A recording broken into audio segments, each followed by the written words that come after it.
গত এক সপ্তাহেরও বেশি সময় ধরে বিরাজ করছে তীব্র তাপদাহ। এতে জনজীবনের নাভিশ্বাস উঠেছে। তাপদাহ এত তীব্র আকার ধারণ করেছে, তার প্রভাব পড়ছে সড়ক মহাসড়কেও। তাপদাহে উত্তপ্ত হয়ে শরীয়তপুর চাঁদপুর সড়কের 17 কিলোমিটার অংশের কমপক্ষে 15 থেকে 20টি স্থানে পিচ গলে গেছে। এতে যানবাহন চালাতে সমস্যায় পড়ছেন চালকরা ও পথচারীরা। শরীয়তপুর মনোহর বাজার থেকে ভেদরগঞ্জের নরসিংহপুর ফেরিঘাট পর্যন্ত সড়কটির দৈর্ঘ্য 31 কিলোমিটার।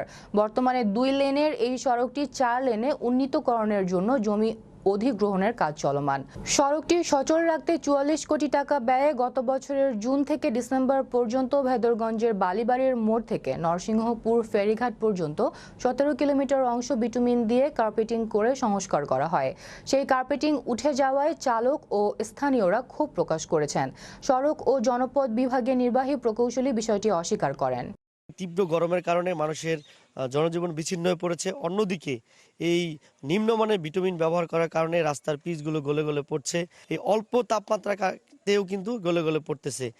রাস্তার পিচ মানে গলে যাইতেছে। যে রাস্তার কাজটা যদি ভালোভাবে করতো তাহলে আর সমস্যা হইতো না। মানে রাস্তায় হেঁটে গেলে পিচটা জুতার সাথে লেগে যায়, মানে খুব সমস্যা হইতেছে।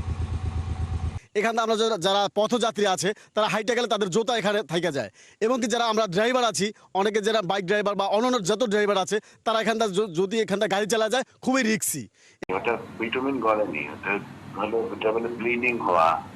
হ্যাঁ, দেখেন যে ব্লিডিং হয়েছে, খুলে গেছে আর কি। কিছু জায়গায় আমরা ঠিক করে দিচ্ছি, বেশিরভাগ জায়গায় ঠিক করে দিচ্ছি, বাকিগুলো করে দেওয়া হবে।